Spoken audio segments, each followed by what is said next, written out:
ছিল গরিব মেয়ে, নুন আনতে পান্তা ফুরায় তার ঘরে, কিন্তু মনে ছিল দেবাদিদেব মহাদেবের প্রতি অগাধ বিশ্বাস। ভাঙা ঘরে থেকেও সে প্রতিদিন নিয়ম করে শিব পার্বতীর আরাধনা করত। একদিন শহরের দুই অহংকারী ধনী ছেলে মেয়ে তার বাড়িতে এলো।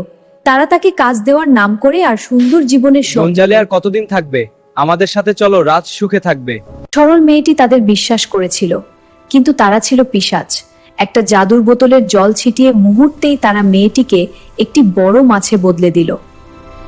তাদের পৈশাচিক আনন্দ যেন ধরে না। তারা মাছটিকে নিয়ে এক পাহাড়ের ওপর থেকে ছুঁড়ে ফেলে দিল ধু ধু মরুভূমির তপ্ত বালুর বুকে।